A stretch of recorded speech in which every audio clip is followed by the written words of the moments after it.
Good morning everybody and welcome to the week 11 garden tour here at Reachin Reverie. So the chickens are already out today. We're just going to jump right in to see what's new and exciting in our garden. Let's go take a look. Alright guys, so the week 11 garden tour here at Reachin Reverie is so exciting because we've started harvesting fruit from our garden. Can you believe that? So today is June 14th. What are y'all doing in the corner over here? Man, these tomatillos are much taller than I am now. Look at that. I'm wondering if I should start pruning them. Something that I've seen this week with my tomatillos is that their branches are starting to lose their strength to stand up. And I had to prune a huge amount right here that were coming out and sitting on my zucchini and on my ground cherries because they were just not holding themselves up anymore. So all the ones that I could, I tucked back into this, which is going to reduce a little bit of airflow. Like you can see right there, there's a branch that I tucked in to kind of help hold this one. My morning glories this morning are doing very lovely, looking nice and pretty. I think they're really benefiting from the shade that is coming from this pecan tree. My cucamelons are finally doing what I envisioned at the beginning of the season, and they are starting to cover this tree trunk very nicely. Nice amount of green foliage right there. My parsley plant is looking a little miserable. It does have quite a few really big caterpillars eating it. The reason I haven't killed these caterpillars is because I think they're going to turn into some gorgeous butterflies. Now tell me if I'm wrong, guys. Let me know, what kind of caterpillar is this? I need to look into it. I haven't honestly put the time into looking at what kind of caterpillars these are. Are they good for the garden? Are they bad for the garden? They seem to be sticking to my parsley and my fennel. I have not seen these on any of my other plants. I am going to take a really close look though and see that they're not just destroying my garden. At the moment, they are really loving my parsley plant, and honestly, I was going to pull this plant out at the end of the season anyway. I'm leaving it in to attract butterflies to pollinate my flowers in the garden, and you know what? It looks like it did the trick because it attracted somebody so that they laid eggs on this plant and brought some caterpillars in, so hopefully that'll mean more butterflies in the garden. That's what I'm thinking. I have some lemon balm and some sage here. These are two of the very few plants that I store-bought this year. I had trouble growing herbs, so I actually had these in my herb garden several weeks ago, and they were miserable with the amount of sunlight they were getting. So sitting here underneath my zucchini plant, they get full shade most of the day, and they're actually really happy. I know sage is a plant that loves sunlight, but out here in West Texas in the Chihuahuan Desert, I think we get just a little bit too much intense direct sunlight that, you know, a lot of plants that are sun-loving plants don't love the sun out here. My bronze dwarf corn is doing pretty good. Now, I don't know how much corn we're actually going to get to eat off of these plants. Theoretically, you can get up to 5 ears of corn off of each stalk of corn on the bronze dwarf corn variety. However, we are growing them in a much smaller space than's recommended. I am doing block style growing instead of just rows of corn, so that's going to help increase their pollination rate. However, I'm growing in a 3x3 square for corn, and you're supposed to do at least a 4x4 square if you want any corn off of your plants. Now, this year I'm growing corn in order to see the life cycle of corn and see how it grows. So maybe next year when we have a little more space to grow corn, then I'll do it the right way. But at least I know what it looks like, what happens, how long does it take, you know, things like that. Either way, I'm really excited. You do see there is an ear of corn right here. It's not looking too big. This is a dwarf variety of corn. I'm not sure how big the ears are supposed to get, but we'll see, won't we? We'll see. My Black Beauty zucchini is looking marvelous, nice and green. It's positively overflowing out of this container. And that was actually what I envisioned when I did plant the Black Beauty zucchini here. I knew it was going to be a big plant. I didn't want it to take a lot of space in my raised garden bed. Space is very precious to me this year. As you can see, I have 2 raised garden beds. So it's doing exactly what I wanted, and it's tumbling out of the container. It's looking absolutely healthy and just beautiful. So my ground cherries, which are these 2 plants next to my Black Beauty zucchini, they have been struggling just a little bit this week. They are producing prolifically. Look at all of those ground cherries. It's absolutely astonishing to see how many ground cherries are on these plants. I am just so happy about that. Now, the thing with these ground cherries that they're struggling with is the heat and the amount of sunlight they're getting. Ground cherries are another one of those plants that the packet will say they love full sun, but out here you gotta, be adaptable to the environment you live in. And where I live, we're in a desert, and we get a lot of heat, we get a lot of sunlight. It's very dry. So I noticed that I'm watering these plants a lot more than what I thought I would. I thought I was going to go into it and water them maybe once or twice a week. This time of the season, by the afternoon, I'm watering them every other day or every day because they are just droopy in late afternoon.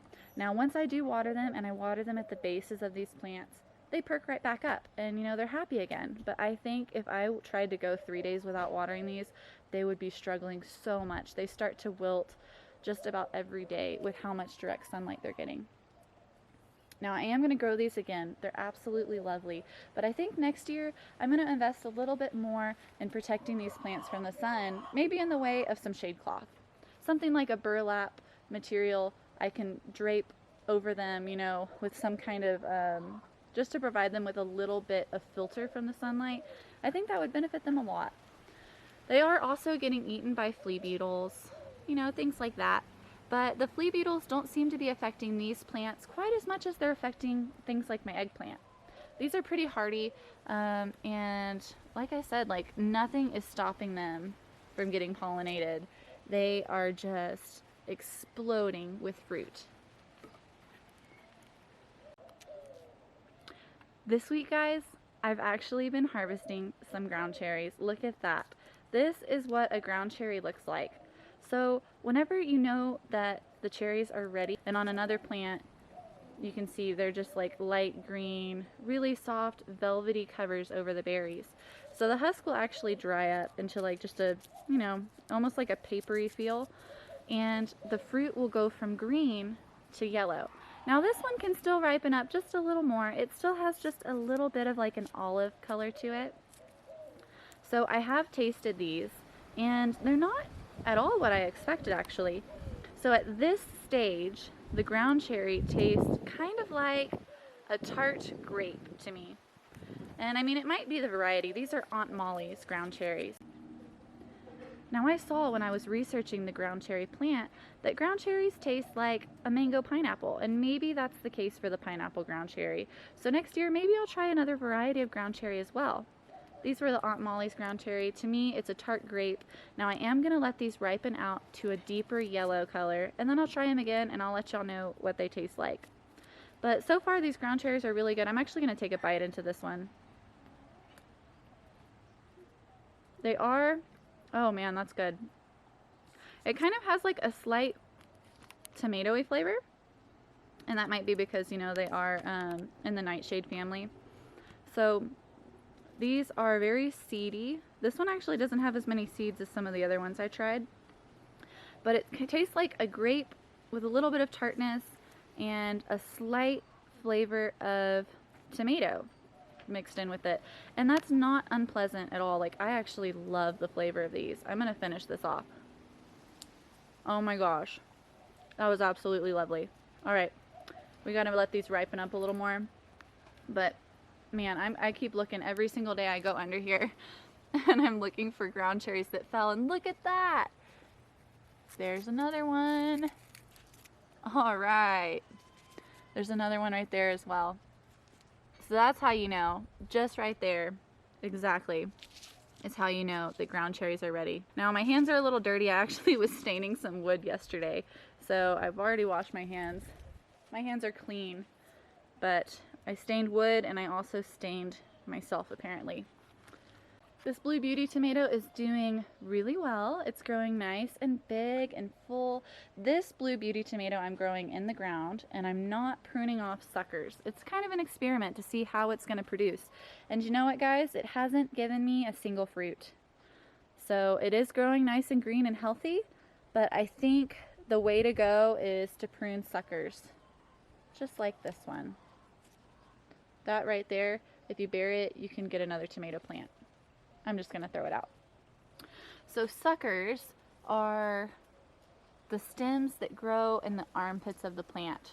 So you see the plant's growing this way, there's a leaf branch, and then in between them, 45-degree angle, that is a sucker. Suckers are branches that grow that suck energy out of the plant that they could put into growing fruit. And now it is going to give you a lot more green areas of the plant. It's going to give you a lot more foliage, a lot more leafiness to it, and it may in fact also grow tomatoes on a sucker. But the thing is, the more suckers they put out, the less energy they do have to put into fruiting. And so as you can see, like, it was an experiment, and as you see the rest of my tomato plants I'm going to show you, there's not a single fruit developing on this plant. It's getting beautiful and green. It's a very healthy tomato, but it's not a productive tomato. My stunted black Hungarian jalapenos are looking very healthy and beautiful. Oh look, there's a praying mantis right there on the bottom of that leaf. He walked behind it when he saw me to get away, thinking maybe I might be a predator to him. I'm gonna let him be because he's gonna eat bugs that might try to hurt my jalapenos. I'm gonna leave them alone. My fennel is gone almost. Look at this. This is a good example of what a caterpillar will do on your plant. And look at him there. There he is. Now caterpillar, you better be worth it. You better be a beautiful butterfly. You gotta pollinate some of my flowers, little man. There's another one right here. Getting big.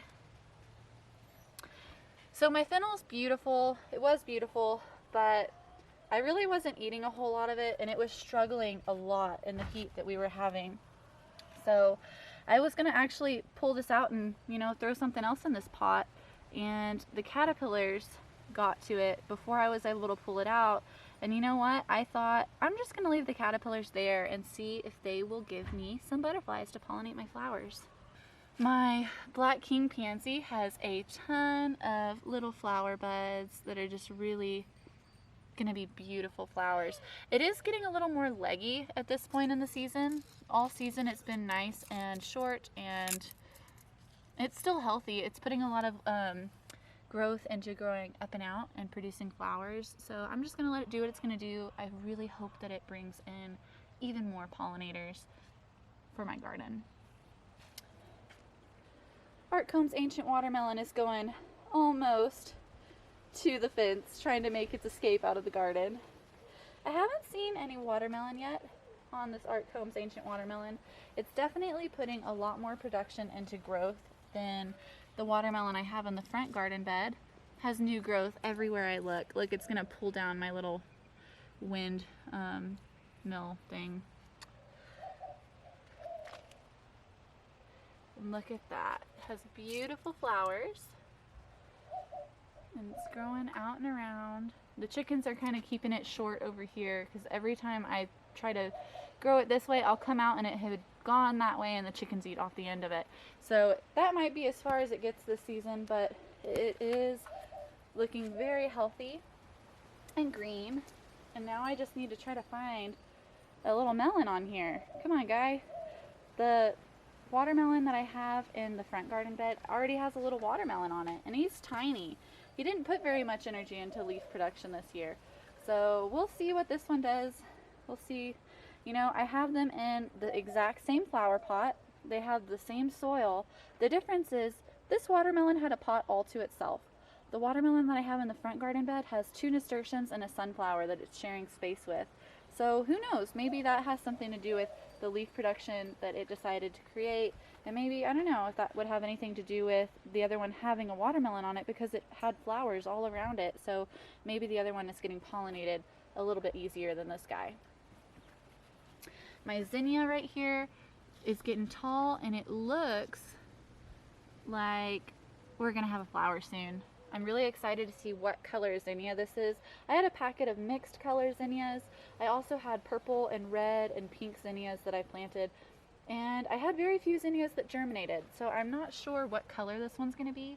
We're just gonna have to stay tuned and see. Man, at this angle, that looks like a basil leaf, but it's a pretty zinnia. My kale is hanging in there this late into the season. This is not the season to be growing kale, but he's doing good with the heat.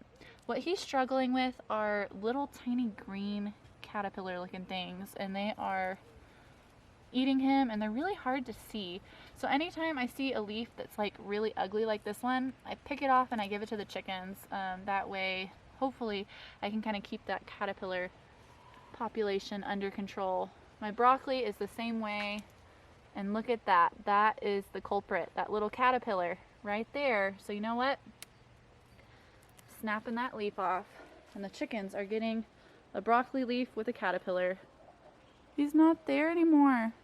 Oh my gosh. I think the caterpillar jumped off my plant. Do y'all see it? Gosh darn it. Caterpillar lives another day. Whatever. That turd, he's gonna go crawl on one of my other plants now. But you know what? That is just one of the things that you got to deal with when you don't want to use a lot of chemicals and pesticides. And that's okay. It's not the season to grow broccoli, so he's naturally going to attract things that are going to eat him. That's another example when the leaves look kind of ugly, a little blighty. I just take them off and say, here you go, chickens. And they love it. Extra snacks. Blue butterfly pea is doing really good. Moving on. That's one side of the cucamelons. Look at these big beauties. These are huge. These are taller than me. Looks like some of them are about 6 feet tall. Now, the Blue Beauty beefsteak tomato has been such a pleasure to grow. It's given me no trouble with the heat. It's very drought tolerant. Loves the sunlight, very healthy no matter what I do, and the fruit are just everywhere. And look, that tomato is about to turn red. Got some new tomatoes starting to grow, and look there, where's my big guy? Oh, wait a minute, there it is. Look at that, guys. That is what a ripe Blue Beauty tomato looks like. Now I think he would get a little bit more red, maybe if I set them on the counter for a few days, or if I left them on the vine just a little longer. But look at that.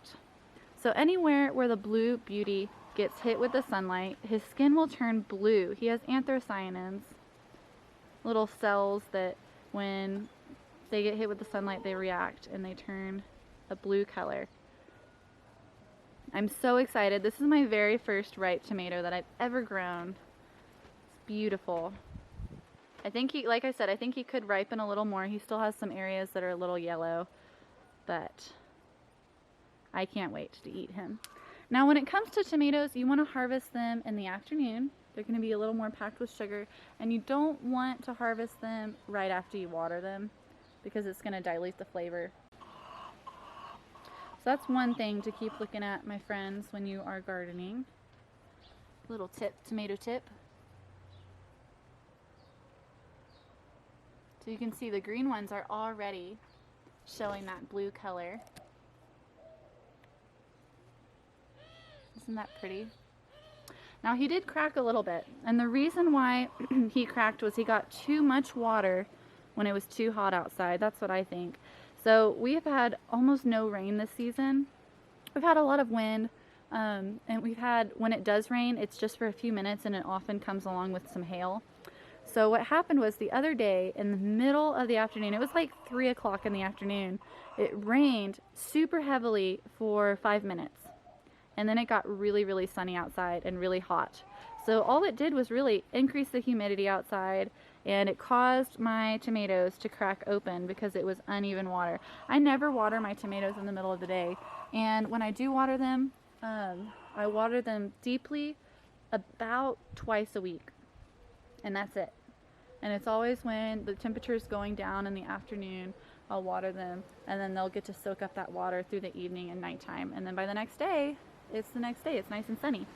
So this one cracked, unfortunately, due to some crazy weather, but it's going to be super good. It's not rotten at all. It's scabbed over a little bit, so I'm going to eat him up, and he's going to be so delicious. I can't wait to tell y'all how he tastes. Our little tomatoes that were just starting to grow on last week's video are already getting nice and big. Oh man, I just can't believe how long it takes for these guys to ripe. They sure are testing my patience, but it's going to be so worth it. You can see already just some of the hail that we've gotten left them some little scabs, but they're doing all right. These tomatoes are so hardy. I love them. I am growing a cherry tomato, and that one doesn't seem as tolerant to the place we live in. These tomato plants have given me absolutely no problems. They're just looking great, and they're flowering a ton. They're flowering all up here and around, so I'm expecting plenty more tomatoes. My nasturtiums this week are struggling with how hot it's been. They are still flowering, very beautiful, and then the leaves are healthy on most of them that I'm tasting. And you can just pinch off a few of these and put them in a salad. I usually just eat a couple of them when I'm out here in the garden. It's got like a pepper taste to it, like a black peppery kind of taste to it. That kind of spice. Like, it's not pepper spicy. See, that's a little bit of sun scorch. It's not like spicy like jalapeno peppers, but it has like a black pepper kind of spice to it. They're really beautiful. I love the variegated leaves. Just every leaf is different. And these come in all kinds of colors. This year I had the dwarf Alaskan salmon, which is pretty like pinky kind of colored ones. And then I had a bag of mixed color nasturtiums, and I got orange, which is also pretty. My opal, dark opal purple basil is doing really good. It isn't super purple. I'm thinking that's because of, you know, just how much sunlight we're getting. I almost feel like they've like bleached the leaves a little bit. I don't know what's happening here. They are trying to go to seed, and so they actually have really beautiful purple flowers. But the thing I'm doing is anytime I see like here's going to be where flowers are going to happen, I pinch them off, and that helps your basil plant bush out a little more. I don't really want them to go to seed. Not yet anyway. So I'm going to pinch that off, and then I'll cook with these leaves. Use them in something like spaghetti sauce. Hey guys, so I had to take a small intermission to go change out the battery pack, and when I came back out, I'm noticing that it is so windy today. So I know there's a hurricane going on at the Gulf. We are so far away from it that I feel like we're not really getting any of the moisture from that hurricane, but we're getting a lot of dryness where I feel like it's sucking the moisture away from us, trying to take it somewhere else. So even though it's really dry, we're not getting the rain, it's so windy out here. Look at this big pecan tree behind me. He is just rocking and rolling today with that wind. And he's massive. He is 3, almost 4 stories tall. And he is just swaying in the breeze. All right, let's get back to the garden tour.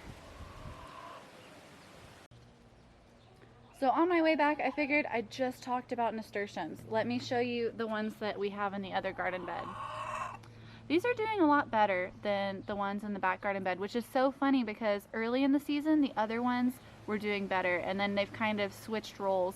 The other ones are getting too much sun now, which I think helped them grow faster early in the season, and now that it's the hot part of the year, these are a lot more shaded, so they're growing more slow and steady, but they're overall really healthy. Look at these beautiful flowers. Now the cool thing with nasturtiums is the more you fertilize them, the more leafy green they produce. And then or the less that you fertilize them, the more flowers that they do. They thrive in soil that is average. So when I fertilize, I really focus my fertilizer right on the watermelon and a little bit on my sunflower. That way, I'm not trying to actually put fertilizer on my nasturtiums. I know they're going to soak some up through the soil, but I want them to flower, and that's exactly what they're doing, and they're doing a great job at it. This is turning into a little nasturtium fruit, which is also called poor man's pepper. At the end of the season, when this is nice and dry, I can grind it up, and it could be an alternative to black pepper. Right there. While we're over here, I might as well show you my Art Combs Ancient Watermelon. Isn't that a funny looking little watermelon? Some of these watermelons have what's called a crook neck. So it's going to be more of like a squash shape than a watermelon shape. But I'm telling you, once I cut into it, it's going to be that same flavor and look of a traditional watermelon. Can't wait to try them out. I've never actually eaten Art Combs Ancient Watermelon before, so that's going to be neat to try. Back to the garden we go. Hey girls, y'all hanging out by the gate? Is that where y'all are gonna dust bath today? Yeah? Dyson, you're too close to them. Back up. You gotta respect their space. You're gonna scare them. Good boy. Hey girls, I didn't bring any treats. I'm sorry.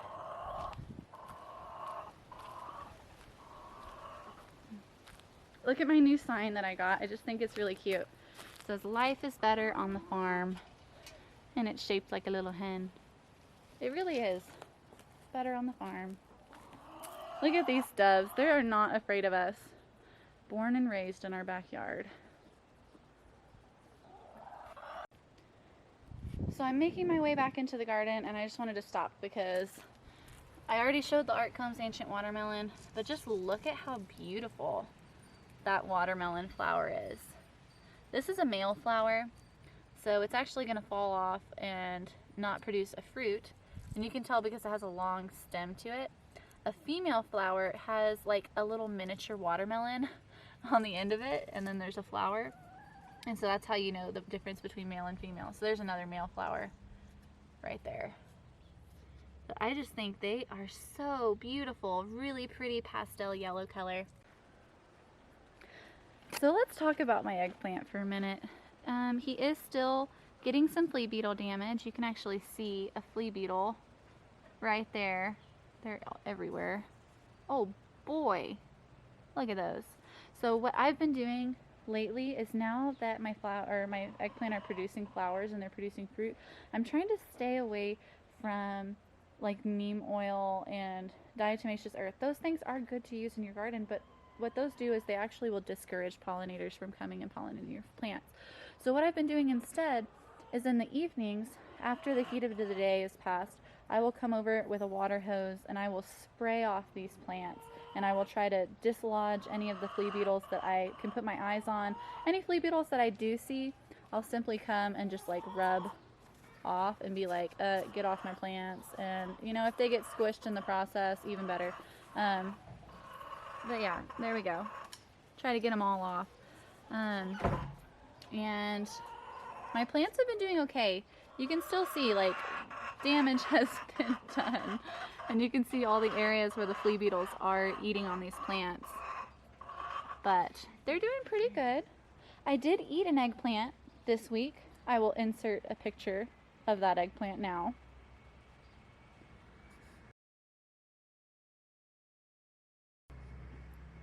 And boy, do I tell you, that was just an amazing eggplant. I sliced it up, I battered it, and I fried it, and we ate it alongside some fried chicken, and it was so good. Another way to eat it is, whenever you slice and fry it, you can stick it on top of spaghetti and do like an eggplant parmesan.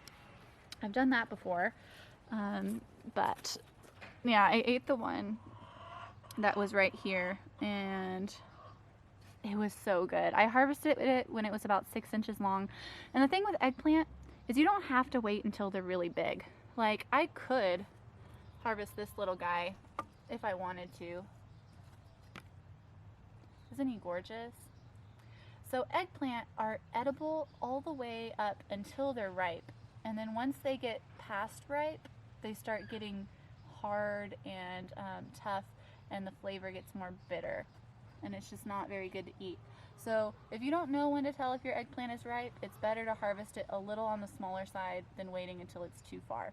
Now these eggplants, they are ripe when they are between, I want to say 6 and 8 inches long. So mine hit 6 inches. I didn't want to risk it growing too much bigger and missing the opportunity to harvest it. So I went ahead and harvested it, and boy, the skin was nice and thin and succulent, and it wasn't bitter at all, and the flavor was absolutely just lovely. It was a classic eggplant flavor, maybe a little bit milder than say a regular, purple eggplant, but man, I love it. I definitely want to grow these again, but the fruit is still growing nice and healthy, and it's just absolutely amazing. The cool thing about this variety, the Listata de Gandia, is that the skin is supposed to be smoother, a little thinner, and not as bitter as other eggplant. Some eggplant varieties, you actually want to like peel them because the skin has a bitter flavor.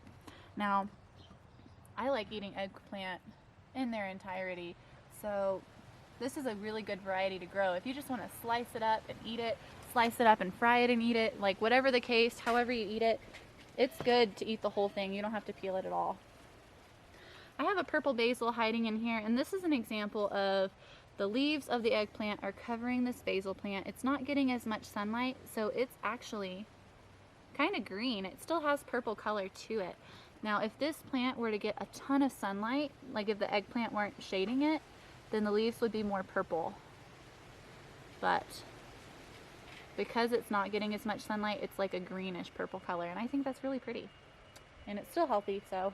This is another one that it was flowering prolifically, and I recently pruned it back, and it's just going to put off more growth and grow a little bushier instead of being quite so leggy, and we'll still be harvesting basil throughout the season.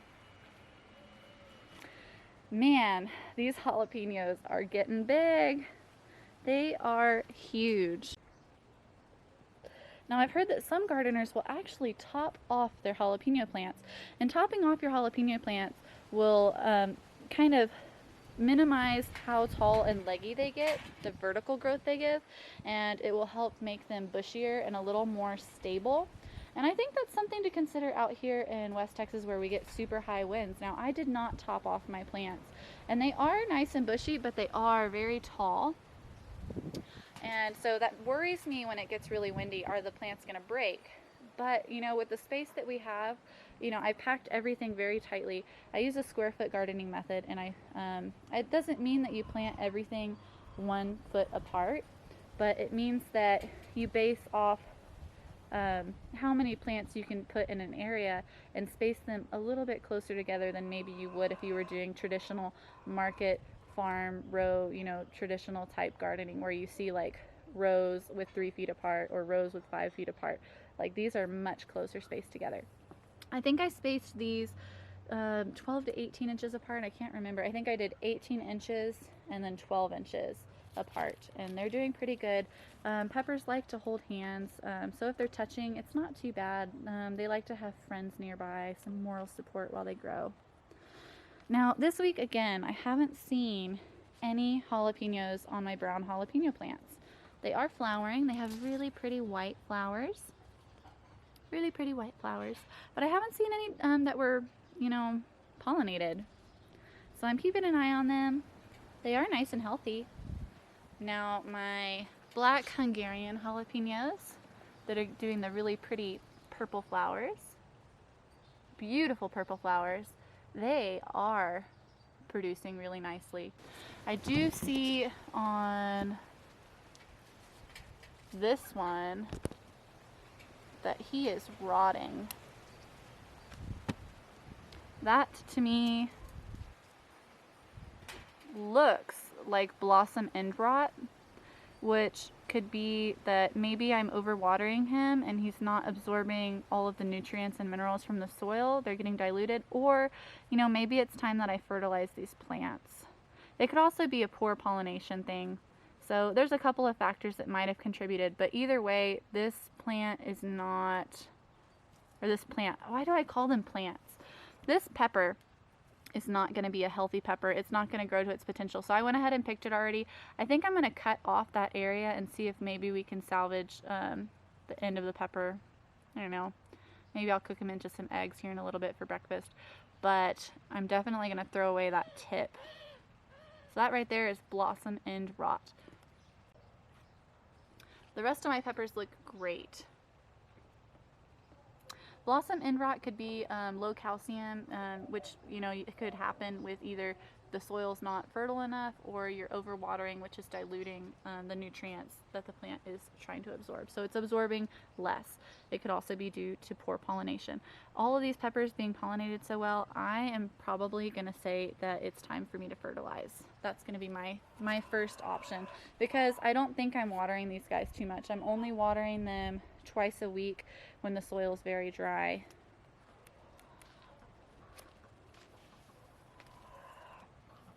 My bell pepper plants, I have 4 albino bell peppers in this area. The one in the back isn't growing as big, and I think he's just getting a little shaded by the jalapenos and the tomatoes around him. The other 3 are doing splendidly. And these plants were really battling with leaf curl early in the season. And the way that I battled that and overcame that was by reducing the amount of water that I was giving these pepper plants. So I only water my bell peppers once a week. I am going to go ahead and pick this big guy, and we'll eat him in something. The reason I want to pick him, even though I think that this pepper would get bigger, is because he's starting to put pressure on the other branches and grow around them. So I don't think he has the space where he's at to continue to grow. Isn't that gorgeous? Albino bell pepper. There's some more pepper plants over here that are also doing really well. Little pepper, albino bell peppers growing.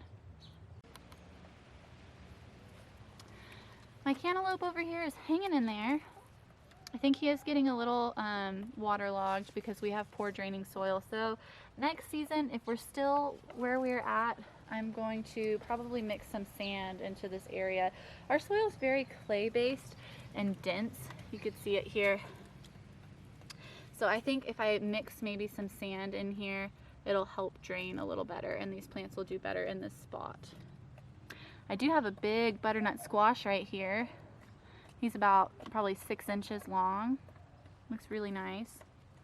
The reason I have him in pantyhose is because I tied the pantyhose to the trellis, and that's going to take pressure off of the plant. So these, you know, squash, they get really heavy, and they can actually damage the plants when you grow them up on a trellis. In the wild, these plants would probably be rambling along the ground, but the reason why you want to grow squash on a trellis, if you can, is because it gets the plant up off the ground. It can help prevent and put off things like powdery mildew, diseases, airflow diseases, and moisture sicknesses that can come from being sitting on the ground in a moist environment, especially since we have poor draining soil in this area. So up off the ground, it promotes airflow. It also helps the plants receive the sunlight that they need. All of the leaves evenly are distributed. So that's what we're doing. I am definitely going to grow butternut squash again next year. It is by far the most successful squash that we're growing, and it looks like it's doing pretty good going up the trellis. I do have another little squash back there that's doing good. I'm probably going to put him in some pantyhose later today so that he won't pull down too much. But look at that, he's doing good. My acorn squash keeps giving me some female flowers. It keeps giving me some fruit, and then they'll start developing, and for whatever reason, they're falling off. So what I think I'm going to do this week is I'm probably going to crush up some Tums and put that in the soil just to give the plants a little bit more calcium. So these plants are really struggling with blossom end rot, just like my little jalapeno here. And like we said earlier, blossom end rot can be caused by poor pollination, but the fact that I'm seeing bees on all my flowers is telling me like they are being pollinated. So the next thing that I can narrow down is the plants are being overwatered. Now I am watching how much I water, especially because the soil is poor draining. So I'm really trying not to water them too often. So that brings us to mineral deficiencies.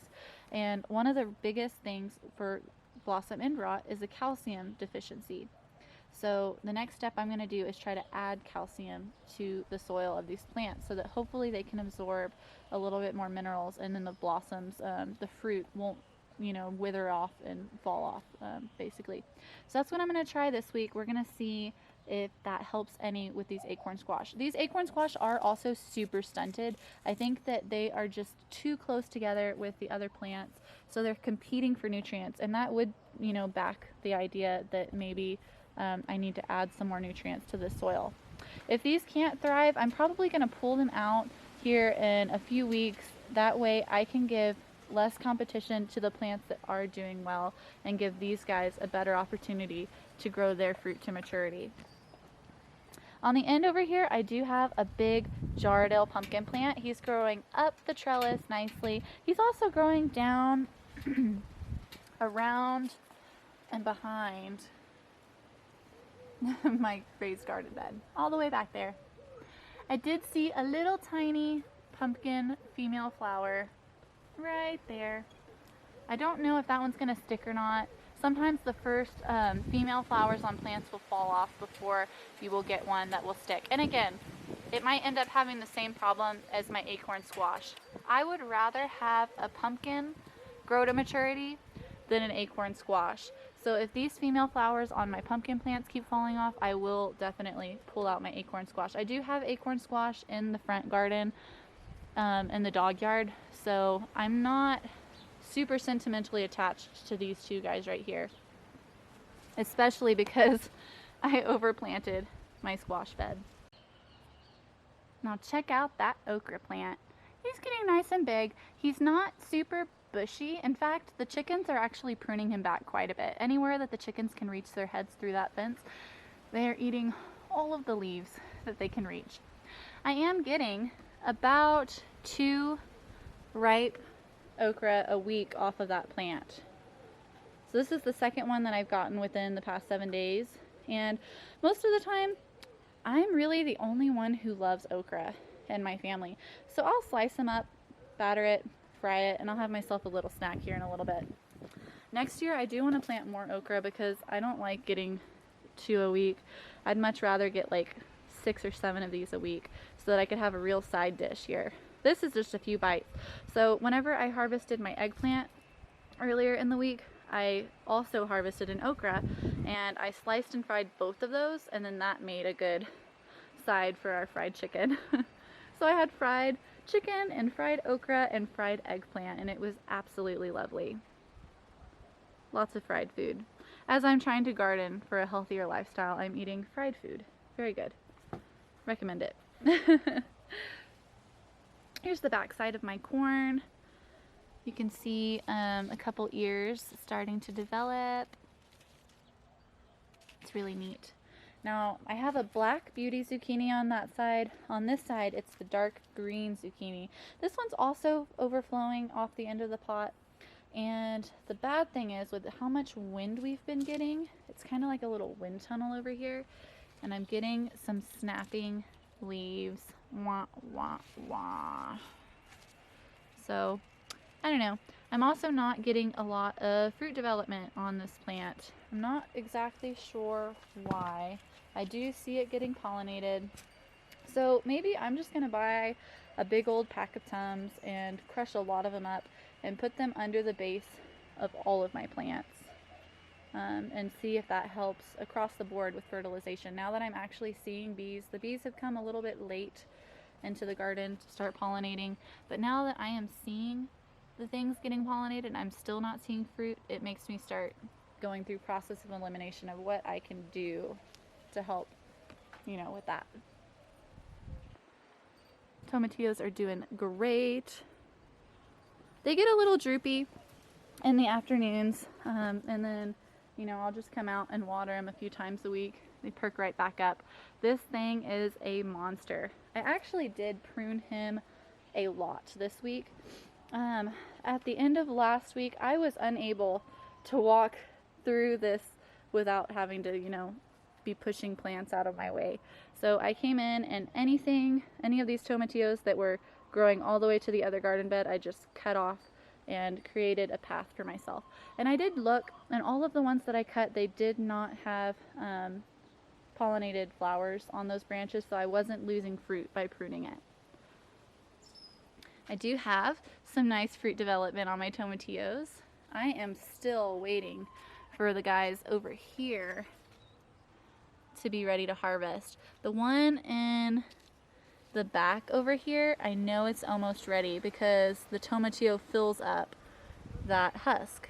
The one in the front, he still has quite a ways to go. And then of course I do have some tomatillos all over this thing that are starting to slowly grow, but it's just a matter of time.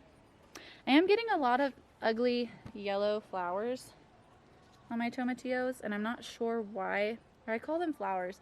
I'm just all kinds of backwards today. I'm calling my fruit plants. I'm calling my leaves flowers. You guys got to listen to what I mean, not what I say, okay? So whenever that happens, I just pick them off. They snap right off like they're ready to come off. Hi, my sweet girls. What you doing, Dua? How are you, Odette? You're so pretty. You're just a gorgeous little Brahma, aren't you? That's our head hen right there. She's the boss. What are you doing, Dua? You're sneaking up from behind. Why are you pecking me? Why are you pecking me? That's not going to make me give you food. I don't have food right now. I got my spoiled chickens over here. Anytime they hear the back door open, and Luis just came outside, anytime they hear the back door open, they all come up to the fence and they wait for treats. We have them spoiled. We do try to let them know when we come out with treats by ringing a bell that we have hung by the back door. That way they know, like, we're not trying to tease them every time we come outside. So if we do have treats, we ring the bell and then they know food's coming. But whether or not we ring the bell, they still expect food. So, and they'll yell at us, like they're yelling at him, "Where's our treats?" So getting back into the front, so we have our two Blue Beauty tomatoes they're the same exact variety of plant that I have in my raised garden bed. They're also the same plant that I have in the ground in the back that I showed you that was all leafy out with no fruit production. So the ones in the raised garden beds are giving me lots of fruit and I'm pruning them. The ones in the ground and the two in the pots, I'm not pruning. And the reason why is it was kind of an experiment. The one in ground I just wanted to leave natural. The two in the pots I purposefully didn't prune too much because I wanted them to be able to shade themselves. In a raised garden bed setting, the plants need airflow so that they don't get diseased because they're really close to each other. But these plants, being just a little bit more isolated, I wanted them to protect themselves from the sun, and I didn't think they needed quite as much airflow because they were isolated by themselves. Now these plants are not growing as tall. I think the soil is just a little better in the raised garden bed. And then they probably don't have quite as much room to spread out their roots to grow bigger like the ones in the raised garden bed. And I think that because I haven't pruned them, they are putting so much energy into leafing out and getting bushy that they're not putting as much energy into growing fruit. You can see I have suckers all over this thing that have just become really nice established branches. I think I am going to move these tomato plants just a little bit farther apart because they are bushing quite a bit together, which is going to be counterintuitive to trying not to restrict airflow. I have a husky red cherry tomato over here, and the leaves are not looking great. It is really pretty green color, but the leaves just look weird. Like, look at the leaves on my Blue Beauty tomato, how pretty and healthy they look. And then these are still green, like they're not spotted, but they just like look kind of like shrivelly. I don't know if it's the variety of tomato I'm growing or if it's some kind of deficiency or what. And then as we go lower on my husky red, the leaves get like kind of blotchy. So I'm not really sure what that is, but what I do know is that we still have tomatoes that we're waiting on ripening. And I have more tomatoes. And more tomatoes. So Husky Red Cherry is very productive compared to the rest of my container tomatoes, but it is much smaller. It is a cherry tomato. Those are beefsteaks, so I mean I kind of expect the beefsteaks to be bigger, but then the leaves look kind of weird.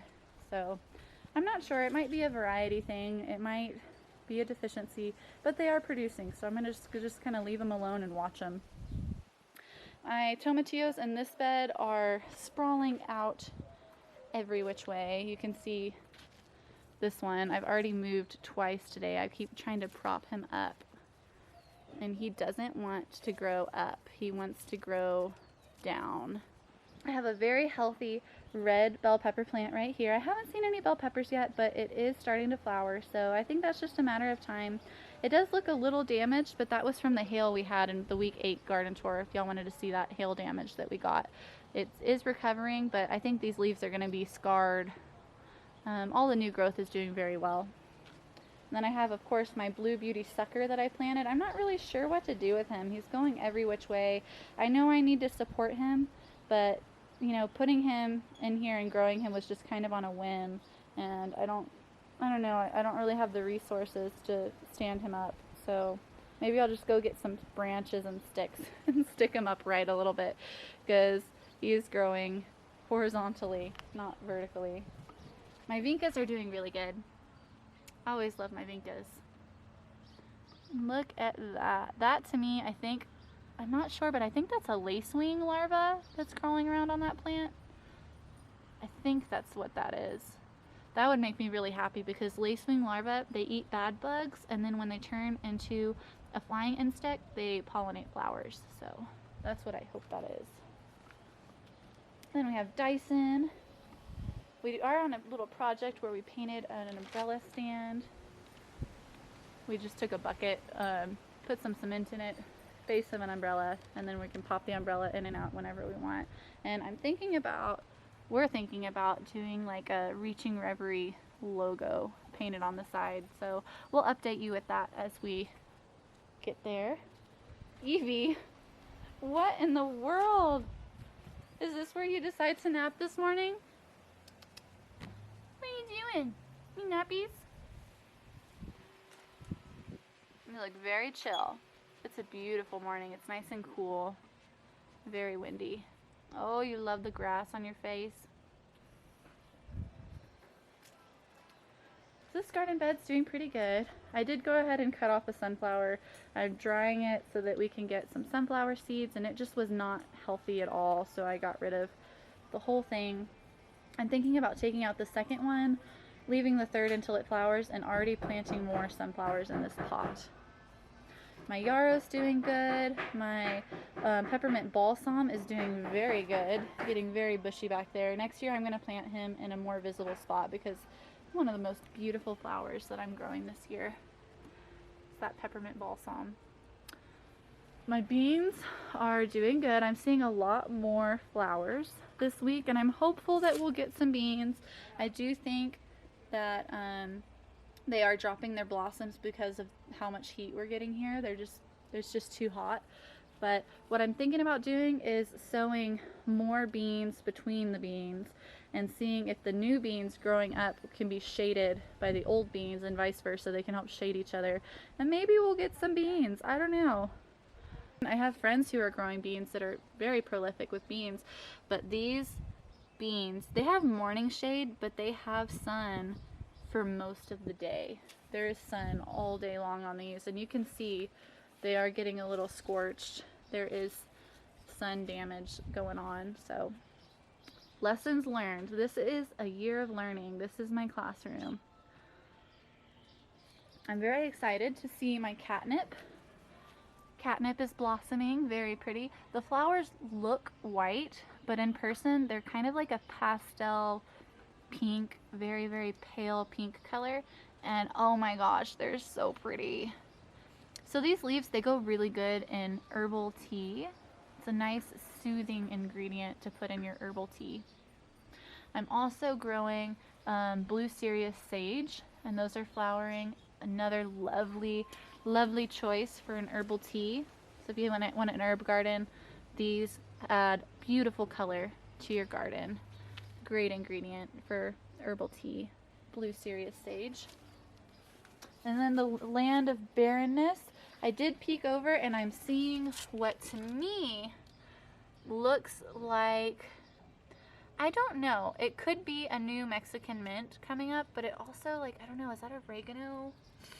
It's right where my Mexican mint grew, and my Mexican mint died, but something is growing here and I'm not exactly sure what it is. I had oregano seeds here, so it could be oregano something. I'm gonna let him grow and I'm gonna taste him and we'll find out later. Cilantro is bolted, very beautiful, attracting lots of butterflies. I have a toothache plant that I was gonna plant here, and his pot fell over this week and we repotted him. I'm not sure if he's gonna make it, but once he gets nice and established, I did plan on planting him in this spot. Again, none of my seeds are germinating. I think it's just too hot in this spot. My cantaloupe is doing really, really, really good. Look at all those flowers. Just gotta give me a cantaloupe, guy. Or girl, whatever you are, fruit. Gotta give me some cantaloupes. And then my Market More cucumber is also doing really good, has a ton of flowers. And then my French breakfast radish, I'm still waiting on it to go to seed. Oh, look at that. That, my friends, is the appearance of a radish that's about to bolt. So next week, maybe we'll be seeing some beautiful flowers on this radish plant. That's what I've been waiting for. Week 11. It's finally gonna happen.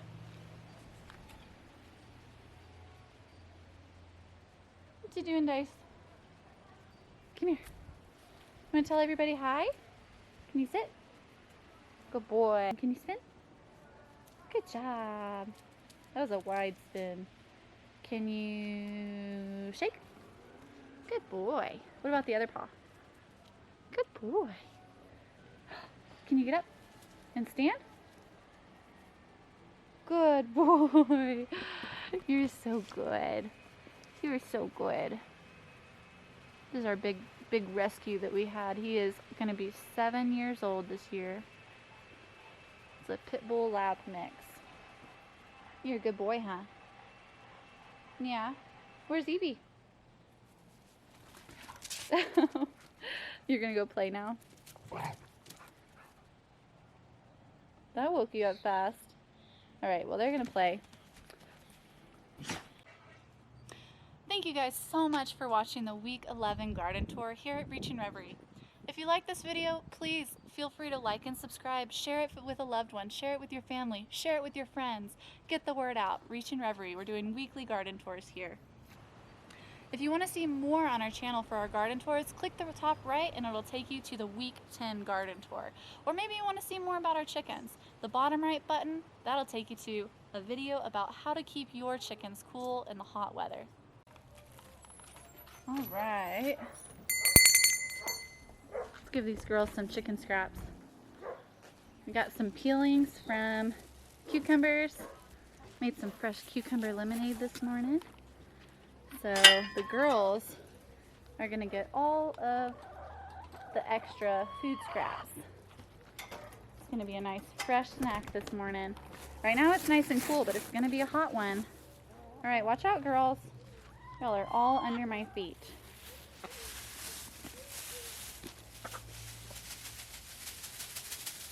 There you go. Enjoy.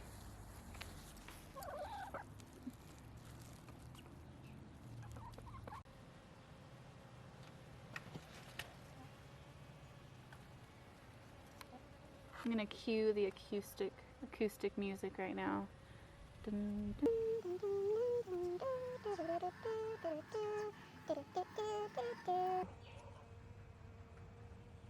Oh, he's so proud of it.